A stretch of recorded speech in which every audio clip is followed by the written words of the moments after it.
হঠাৎ করে এমন কি হলো মুম্বাই ক্যাম্পে যে আমরা শুনতে পাচ্ছি যে হার্দিক পান্ডিয়াকে অ্যাজ এ ক্যাপ্টেন থেকে সরিয়ে আবার রোহিত শর্মাকে স্থলাভিষিক্ত করা হবে অ্যাজ এ ক্যাপ্টেন। এটার পিছনে মূল কারণ কি হইতে পারে?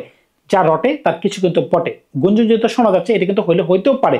এখন কি একটা কারণ থাকতে পারে এটার পিছনে, আপনাদের যদি জানা থাকে সেটা কিন্তু অবশ্যই কমেন্টস করে জানাতে পারেন। খেয়াল করে দেখবেন, রোহিত শর্মা কিন্তু মুম্বাই ইন্ডিয়ান্সকে 5টা ট্রফি এনে দিয়েছিল 2013 সালে, 2015 সালে, 2017 সালে, 2019 সালে, এমনকি 2020 সালে। তার মানে কি 1 বছর অন্তর কিন্তু রোহিত শর্মা কিন্তু ক্যাপ্টেন্সির আন্ডারে মুম্বাইকে ট্রফি এনে দিয়েছে, প্লাস 2019-20 সালে ব্যাক টু ব্যাক 2 বছর কিন্তু ট্রফি এনে দিয়েছিল। এরপরে যে 5টা বছর এর মাঝখানে কিন্তু মুম্বাই ইন্ডিয়ান্সের মতো একটা বড় দল কিন্তু একটা ট্রফি কিন্তু জয়লাভ করতে পারে নাই। এমনকি যখন হার্দিক পান্ডিয়াকে গুজরাট থেকে ট্রেড করে নিয়ে আসা হলো তখন কিন্তু অ্যাজ এ ক্যাপ্টেন তিনি খেলেছিলেন। ওই বছর কিন্তু মুম্বাইয়ের খুবই বাজে পারফরমেন্স ছিল, কারণ কি তাকে কেউ ক্যাপ্টেন হিসেবে মেনে নিতে পারে নাই, ফ্যানরা মেনে নিতে পারে নাই, প্লেয়াররা মেনে নিতে পারে নাই। কিন্তু এর পরের বছর টুকটাক একটু মেনে নিতে পারলো, কিন্তু অ্যাজ এ ক্যাপ্টেন তিনি ওই ধরনের কোনো ভালো পারফরমেন্স দিতে পারেন না, অ্যাজ এ প্লেয়ারও তিনি ভালো পারফরমেন্স দিতে পারেন নাই। সুতরাং বুঝতেই পারতেছেন এবছর কিন্তু মুম্বাই কোনো রিস্ক নিতে চাচ্ছে না। মুম্বাই চাচ্ছে আমি কিন্তু এবার আবার রোহিতের সাথে যেতে চাই। এটার পেছনে কারণ কি, যেহেতু স্কাই ইন্ডিয়ার ক্যাপ্টেন, তিনি কিন্তু খেয়াল করে দেখবেন যেখানে ইন্ডিয়ার captain as a normal player হিসেবে খেলতে পারতেছেন, তাহলে হার্দিক পান্ডিয়া কেন খেলতে পারবেন না? এটা নিয়ে কিন্তু কোনো বিতর্ক থাকারই কথা না। সুতরাং বুঝতেই পারতেছেন যদি এবার মুম্বাই ইন্ডিয়ান্স এই ধরনের সিদ্ধান্ত নেয় যে রোহিত শর্মাকে আমরা আবার ক্যাপ্টেন্সি দিব, তখন কিন্তু কারো কিছু কোনো বলার থাকবে না। আরেকটা জিনিস খেয়াল করে দেখবেন, আম্বানি পরিবার, ভারতের মাঝখানে আম্বানি পরিবারের ক্ষমতা কতটুকু সেটা আপনি জানেন, আমি জানি, সবাই জানেন। সুতরাং বুঝতেই পারতেছেন যদি আম্বানি পরিবার এই ধরনের সিদ্ধান্ত নেয় যে মুম্বাই ইন্ডিয়ান্সের ক্যাপ্টেন হার্দিক পান্ডিয়া থেকে সরিয়ে রোহিত শর্মাকে দেওয়া হবে বা রোহিত থেকে সরিয়ে হার্দিককে দেওয়া হবে কিংবা জাসপ্রীত বুমরাহকে দেওয়া হবে, তখন কিন্তু কোনো প্লেয়ারই কোনো উদাহরণে সাউন্ড করতে পারবে না যে কেন আমার থেকে সরাই দিয়ে আপনি তাকে দিলেন। সুতরাং বুঝতেই পারতেছেন এটা কিন্তু একটা বড় একটা ম্যাটার হয়ে যেতে পারে, যেহেতু ট্রফির একটা ব্যাপার।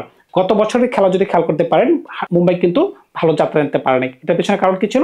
প্রথম 5 ম্যাচের মাঝখানে মাত্র একটা ম্যাচ জয়। এই কারণে কিন্তু মুম্বাইকে বলা হয় স্লো স্টার্টারের কারণে কিন্তু মুম্বাই প্রত্যেকটা বছর কিন্তু পিছনে পড়ে যায়। কিন্তু মিডল ফেজে কিন্তু মুম্বাই গত বছর দুর্দান্ত খেলেছিল, মনে পড়ে কি? টানা 6টা ম্যাচ কিন্তু তারা জয়লাভ করতে পেরেছিল। টানা 6টা ম্যাচ জয়লাভ করে কিন্তু ভাই কঠিন একটা ব্যাপার। হোমে বলেন, অ্যাওয়েতে বলেন, যে কোনো কন্ডিশনে বলেন, টানা 6টা ম্যাচ কিন্তু তারা ভালো খেলতে পারছিল। কিন্তু লাস্ট ম্যাচটা তাদের ডু অর ডাই ম্যাচ ছিল পাঞ্জাবের সাথে। যদি ওই ম্যাচটা তারা জয়লাভ করতে পারতো, হয়তো তারা সুপার ফোরে যেতে পারতো, এমনকি সুপার ফোরে গেলে তার ট্রফিও নিতে পারতো। কিন্তু যেহেতু পাঞ্জাবের সাথে তারা ওই ম্যাচটা হেরে গিয়েছিল, সুতরাং বুঝতেই পারতেছেন তারা কিন্তু আইপিএল থেকে গত বছর বেরিয়ে গিয়েছিল। এখন যেহেতু রোহিত শর্মার ক্যারিয়ারের শেষ প্রান্তে আছেন, এখন যদি তার প্রতি একটু আশা ভরসা রেখে যদি মুম্বাই একটা ট্রফি জয়লাভ করতে পারে, এটা কিন্তু মুম্বাইয়ের জন্য খারাপ কিছু না। সুতরাং বুঝতেই পারতেছেন, খেয়াল করে দেখবেন অর্জুন টেন্ডুলকার যে কিনা সচিনের পুত্র, তাকে কিন্তু এই বছর বের করে দেওয়া হয়েছে দল থেকে ট্রেড করার মাধ্যমে। সুতরাং বুঝতেই পারতেছেন এবার কিন্তু কঠিন কল নিতে যাচ্ছে মুম্বাই ইন্ডিয়ান্স। এখন যেহেতু কঠিন কলের সময় চলে আসছে, এখন যদি তার থেকে সরে তাকে ক্যাপ্টেন্সি দেওয়া হয়, কেউ কিন্তু কিছুই বলতে পারবে না। যেহেতু সূর্যকুমার যাদব ইন্ডিয়ান ক্যাপ্টেন হওয়া সত্ত্বেও তিনি অ্যাজ এ নর্মাল প্লেয়ার খেলতে পারতেছেন, এখানে হার্দিক পান্ডিয়ার কিছু বলার কোনো সাহসই নেই।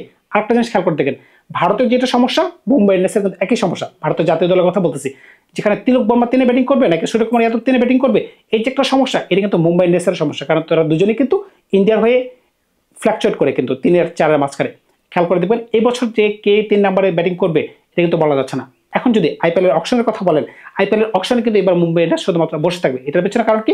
মাত্র 2 কোটি রুপি আছে, যেখানে চেন্নাইয়ের কাছে আছে 40-এর উপরে, এমনকি কলকাতার কাছে আছে 60-এর উপরে, 60 কোটি রুপির উপরে। সুতরাং বুঝতেই পারতেছেন এখানে মুম্বাই ইন্ডিয়ান্সের মতো দল শুধুমাত্র বসে থাকবে। বসে থাকলেও তাদের কোনো সমস্যা নেই, কারণ কি তাদের টিম কিন্তু মোটামুটি ওয়েল ব্যালেন্স। তারা কিন্তু কিছু ট্রেড করতে পারছে, অর্জুন টেন্ডুলকার দল থেকে চলে গেছেন, কিছু প্লেয়ার চলে গেছেন, কিন্তু লর্ড ঠাকুরকে তারা দলে নিয়ে আসছেন, এমনকি মায়াক মার্কান্ডে। এইটা কিন্তু তাদের ক্ষেত্রে ভালো মুভ ছিল, কারণ কি তাদের কিন্তু স্পিনার প্রয়োজন ছিল। যেহেতু তারা স্পিনার পেয়ে গেছে, মোটামুটি কিন্তু দল কিন্তু ব্যালেন্স হয়ে গেছে। আর যেহেতু উপরের কিন্তু মোটামুটি তাদের ব্যাটিং স্ট্রং, এমনকি মিডল ফেজে ভালো রান করার জন্য কিন্তু শার্ফান রাদারফোর্ড এই প্লেয়ারটি কিন্তু নিয়ে আসা হয়েছে, তিনি কিন্তু ভালোই খেলতে পারেন। আর যেহেতু কারণ পোলার্ড দলের ক্যাপ্টেন, সুতরাং তিনি বুঝতেই পারতেছেন ওয়েস্ট ইন্ডিজের প্রতি একটা পিরিত থাকবে, ওই পিরিত থেকে হয়তো নিয়ে আসা হয়েছে।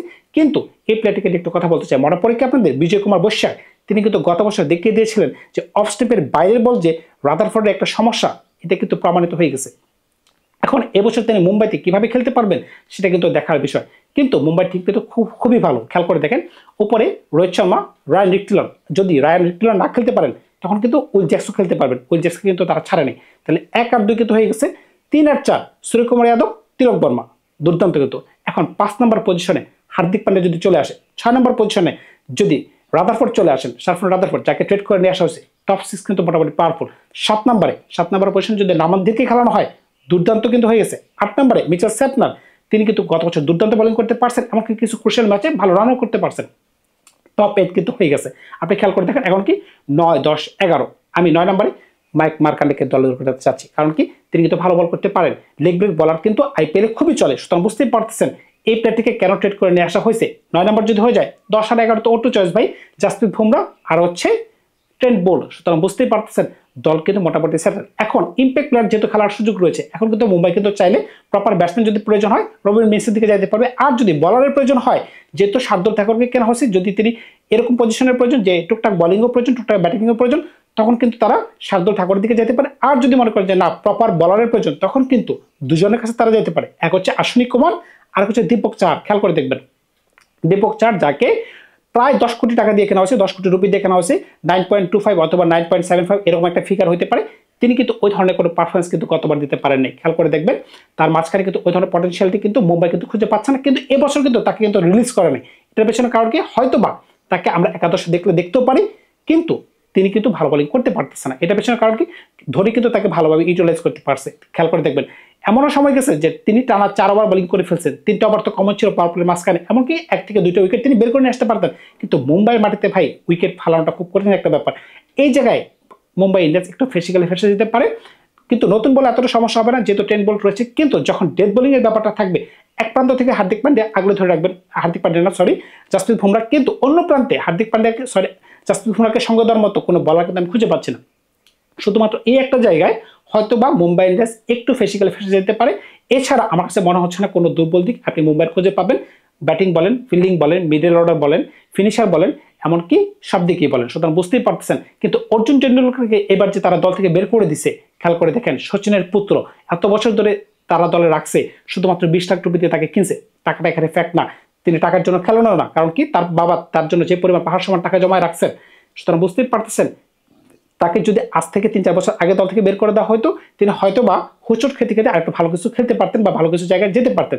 যাই হোক দেরিতে হলে কিন্তু মুম্বাই একটা ভালো সিদ্ধান্ত নিচ্ছে যে আমি যেহেতু তোমাকে খেলাতে পারতেছি না, তুমি অন্য জায়গায় ট্রাই করে দেখো, তোমার কপাল খুলে গেলে খুলে যেতেও পারে। সুতরাং বুঝতেই পারতেছেন এবছর যে মুম্বাই একটু কঠিন সিদ্ধান্তের মাঝখান দিয়ে যাবে, এই কারণে হয়তোবা হার্দিক পান্ডিয়ার থেকে ক্যাপ্টেন্সি সরিয়ে তারা রোহিতকে দিতে চাচ্ছে। কারণ কি মুম্বাই জানে যে তিনি সর্বোচ্চ আর 2 থেকে 3 বছর তার পিক টাইম খেলতে পারবেন, এমনকি হতে পারে নেক্সট নিলামে মেগা নিলামে, এবার তো ছোট অপশন যাবে, এর পরের বছরের কিন্তু এর পরের বছর মানে 2027 বিশ্বকাপে 2027 বিশ্বকাপের আগে বা 27 বিশ্বকাপের পরে যে আইপিএলটা অনুষ্ঠিত হবে, ওই আইপিএল এর সময় কিন্তু সকল প্লেয়ারদেরকে ছেড়ে দিতে হবে, 3-4 জনকে রিটেন করে রাখতে পারবেন। তখন কিন্তু হয়তো বা রোহিত শর্মাকে ছেড়ে দিলেও দিতে পারে, যদি এর মাঝখানে যদি আবার তিনি আবার 1-2টা ট্রফি যদি এনে দিতে পারেন হয়তো বা তখন তাকে রিটেন করতে পারে। আদারওয়াইজ তার যদি বয়স হয়ে যাচ্ছে তখন কিন্তু তাকে রিলিজ করে দেওয়া হবে, তখন যে তিনি কোন দলে চলে যাবেন সেটা কিন্তু মুম্বাই জানে না। তাই কিন্তু তার অভিজ্ঞতা কিন্তু তিনি এখন কাজে লাগাতে পারেন। মানে মুম্বাই কাজে লাগাতে চাইতেছে যে আমরা রোহিত শর্মাকে অ্যাজ এ ক্যাপ্টেন খেলাতে চাই, তখন কিন্তু দলের মাঝখানে একটা ইউনিটি থাকবে, তিনি সিনিয়র প্লেয়ার, সূর্যকুমার যাদব তাকে মানে, বুমরাহ তাকে মানে, হার্দিকও তাকে মানবে। সুতরাং বুঝতেই পারছেন বাকি সিনিয়র প্লেয়ার যারা খেলবেন তারাও কিন্তু তাকে মানবে। সুতরাং বুঝতেই পারছেন এই আশায় কিন্তু মুম্বাই একটা বড় ধরনের কল নিতে যাচ্ছে।